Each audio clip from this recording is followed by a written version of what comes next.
Good morning and welcome to the Fort Worth Library. My name is Brian McKinney. I am the manager of the Fort Worth Library's Genealogy, Local History, and Archives Department. It's my pleasure to introduce Rene Gomez today. He is a native of Fort Worth. He is a veteran of the Fort Worth Library, been here for 14 years, and he is currently the unit supervisor of our Department of Genealogy, Local History, and Archives Department. He is one of the most knowledgeable local historians I've had the pleasure of meeting. So let me introduce Rene Gomez. All right, thank you. Thank you very much. Okay.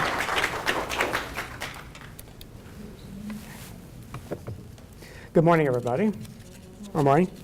Well, anybody who has really paid any attention to our city's public housing system really knows it has gone through a lot of changes in the last few years. And the changes in our public housing system, of course, are continuing and will continue for a number of years. But the transformation of our public housing system, of course, is an issue that I will cover. But I think it's important to understand how our current public housing system kind of got started here in Fort Worth. Because the public housing system really played an important role in this city's history. And that's what I will cover this morning. Now, how did the idea of public housing get started in the first place? Well, you have to really kind of go back to the Great Depression. Because one of the many consequences of the Great Depression was that a lot of families were living in substandard housing. So that situation really pushed the United States Congress to pass a significant piece of legislation called the United States Housing Act of 1937. It's also known as the Wagner Steagall Act. It was actually named after these two gentlemen right here. This is Robert Wagner, by the way. He is a senator from New York. And this gentleman right here is Henry Bascom Steagall, who is a Democratic senator from Alabama. Now, what the act did is that, first of all, it provided subsidies to local public housing agencies in order to construct new public housing units. But on top of that, it also led, of course, to the demolition of substandard housing. This act also created an agency called the United States Housing Authority, which became the forerunner to the Department of Housing and Urban Development, which we know today as HUD. But another purpose of the Housing Act was it also revived the construction industry, which kind of had gone through a stagnant period because of the Great Depression. Now, before cities can set up a local public housing authority, they had to get funding, and they had to get the okay from the state. In 1937, the 45th Texas Legislature passed the Texas Housing Authorities Law, and this law permitted cities and counties to create their own housing authorities. Now, I think I should point it out that cities were never required to set up their public housing program. They didn't have to do it if they didn't want to. So the next year, on January 31st, 1938, the City Council of the City of Fort Worth passed a resolution, this one right here, declaring that there was a shortage of safe and sanitary dwellings for the working poor in the city of Fort Worth. And because of the desperate need for decent housing for the working poor in the city of Fort Worth, it was decided that a housing authority was needed. And so the Fort Worth Housing Authority was born in that year. That was 1938. So now, the Housing Authority, of course, needed money in order to finance this project. Now, here are the minutes of a Housing Authority meeting that took place in April of 1938. And at this meeting, Frank Edelbrock, who was the vice chairman of the Housing Authority, is recommending that a letter be sent to 3 politicians from the state of Texas, trying to get them to earmark $2 million to the city of Fort Worth in order to get this off the ground. The politicians he mentioned in his letter are these 3 gentlemen right here. This first gentleman, this is Tom Conley, He's a Texas senator. He's from Marlin, Texas. He was one of the biggest defenders of Frank Roosevelt's New Deal. This gentleman right here, you might have heard of him. This is Morris Shepherd. He's a Texas senator. He's from East Texas. He's known as the father of the 18th Amendment, known as Prohibition. And this gentleman right here is Fritz Lanham. He was a congressperson. He represented the 12th Congressional District, which was represented for many years by Jim Wright, by the way. The federal building over here in downtown Fort Worth is named after Mr. Lanham here. Anyway, Mr. Edelbrock suggested that a letter be sent to these three gentlemen trying to get $2 million from the federal government to get off the ground. Well, the letter worked because they got the money. So, now, next step is to hire someone, to design these new housing projects. So they thought, let's go to this guy right here. This is Wally G Clarkson. And he was hired as the chief architect for the new housing projects in Fort Worth. Now, Clarkson was a very prominent architect at the time. He designed a number of well-known buildings in Fort Worth, buildings such as, this is the F.W. Woolworth building, which is located on the corner of 4th and Houston. This is the Sanger Brothers building, also on the corner of 4th and Houston. He also designed this building. You might recognize, but this is the Sinclair building, which is located on Main Street, which will be a hotel pretty soon, by the way. He also designed a number of houses in Fort Worth, specifically some houses in the Ryan Place neighborhood, which is in South Fort Worth. This particular one is the John C. Ryan House, by the way, on Elizabeth Boulevard. And by the way, if you want to see some beautiful houses, I really recommend you go to Elizabeth Boulevard. It's really nice. Anyway, so they figure out this is the guy to go to design the public housing units. Okay, so next, where are we going to put these units? Well, they thought about several places to build these units or projects. Several sites were proposed. One place they considered was an 11-acre tract north of Meadowbrook Boulevard, 4200 block of Meadowbrook Boulevard and Oakland Boulevard, this area right here, which I believe is occupied by a public school. So they were looking at this area right there. Another site they seriously considered was this area in Far East Fort Worth, bordered by East Rosedale and South Edgewood, right here. This is in the Stop 6 area. Another idea they considered was this area right here in far South Fort Worth in the Seminary Boulevard. A woman named Gertrude Martin actually offered a 25-acre plot near this area right here, near what used to be called Katy Lake. There used to be a lake right here in this area. And this is just trivia. Katy Lake was this small lake that was created by the Katy Railroad back in 1908, and it was used as a water supply for locomotives.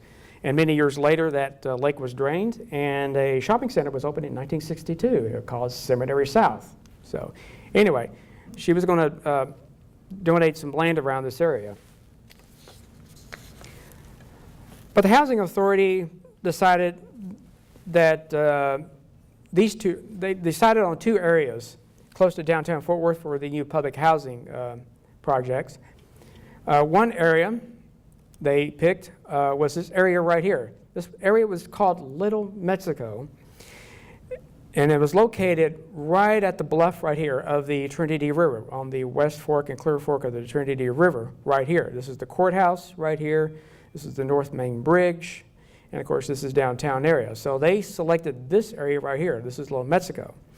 Another area they also selected was this area right here, called Chambers Hill, also called Hudson's East, right here. And of course, here's the Trinity River right there. Now, I'm going to talk a little bit about Little Mexico, one of the areas that they selected for the new public housing projects. Because here's what some of the housing looked like in Little Mexico. Little Mexico was considered really one of the worst neighborhoods in Fort Worth. And as you can see, this is some of the housing that was in that area right there. Little Mexico was also known, of course, for a lot of drug activity and a lot of bootlegging in that area. Here's another example of some of the dilapidated housing in Little Mexico. By the way, this particular building right here was 3 apartments. Here's some beautiful housing right here in Little Mexico. This is a junkyard, as you can tell. And here's some more dilapidated housing in Little Mexico. These houses are actually located on Burnett Street, which is just right over here, by the way. Now, Little Mexico is also known for some horrible incidents in that area. It had a bad reputation for some really terrible things happening to people there. Here's one particular event in Little Mexico. This is from the Star Telegram in 1908. And according to this article, an individual named Labredo Remus, well, let's say he was at the wrong place at the wrong time because he was a victim of a holdup and he got shot. Another unfortunate incident, this is also in the Star Telegram. This is in 1921.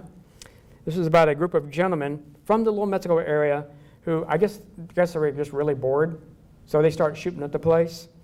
And a gentleman named Uribe Moreno, this gentleman right here, once again, he was at the wrong place in the wrong time, and he ended up getting shot in the head. So, and this article, I believe this came from the Star Telegram, and this gentleman here who had whose name was Bad Hombre. That was his name. Bad Hombre, and he apparently got involved in a few shootings. In fact, he was terrorizing the neighborhood of Little Mexico. So as you can see, Little Mexico was not a very, very nice place. So that's probably one of the reasons why the Housing Authority decided on Little Mexico for the new housing project. So now let's talk about the other place that they selected, Chambers Hill. Chambers Hill was a neighborhood that actually originated in the mid to late 1800s. And like Little Mexico, of course, it was a place that had a lot of dilapidated housing.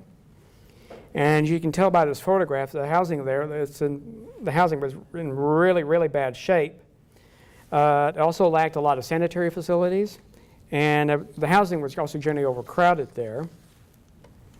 Here's another picture of one of the people living in Chambers Hill, or Hudson's East, as you can tell. She doesn't look too happy there, living in Chambers Hill. Chambers Hill, by the way, was named after a gentleman named A.J. Chambers. He served in the Fort Worth City Council. He was also served in the Board of Education, and was also in the state legislature. Anyway, the Housing Authority actually paid about a little over $200,000 for 82 parcels of land in the Little Mexico area, and paid about $126,000 for 91 parcels of land in the Chambers Hill area. Okay, so now comes the process, of course, of getting rid of that dilapidated housing, and of course the process of getting everybody out of those areas. The Housing Authority did assist the people living in those areas to assist them in finding, of course, suitable housing for them. Now, not everybody, of course, was thrilled about leaving those 2 areas there. Some people have been living in those areas like 10 years, 20 years. They just didn't want to live anywhere else. They wanted to live in Chambers Hill in Little Mexico. So according to this article right here in the Star Telegram, the Housing Authority was threatening legal action against these individuals. Say, hey, look, we own this land, and you have to move. And if you don't move, then, well, guess what? We'll take you to court. So I guess that worked because everybody moved out. So with everybody out of the areas, they started the process of demolition. Here is the Chambers Hill area right here. That's I M Terrell High School right there. And here is the Little Mexico area being demolished right there. By the way, this is Henderson Street right there. This is Belknap right there. And of course, you can barely make out the Trinity River right there at the very top. Okay, so now the next phase, besides building the places, what are we going to name these places? Well, regarding the housing project in the Little Mexico area, a lot of names were kind of tossed around. Trinity Terrace was one name proposed. That's in reference to the Trinity, of course, River right there. Bluff Park was proposed. That's in reference, of course, to the kind of bluff area right there, looking over the Trinity River. Belknap Hill was proposed. That's in reference to Belknap Street, of course, right there. Paddock Place was also proposed. That's in reference to B.B. Paddock, who was a mayor of Fort Worth. He was also a newspaper publisher, worked for the, and also worked for the railroad. And lastly, Field Hillside was also proposed. That's in reference to a prominent businessman named Julian Field. But finally, the Housing Authority decided a good name for the place is Ripley Arnold. Why not? And of course, to those who are not familiar with Ripley Arnold, this was the United States Army officer who, in 1849, was ordered to establish a military post on the confluence, of course, of the West Fork and Clear Fork of the Trinity River. That post became, of course, the Camp Worth. Camp Worth became Fort Worth, and of course, we all know the rest is history. Yeah. So, all right. And on October of 1940, Ripley Arnold Housing Project opened, and when it opened, it had 32-story brick buildings for 252 families. Now, as for the project in Chambers Hill, which is right over there, several names were proposed. Crescent Court was proposed.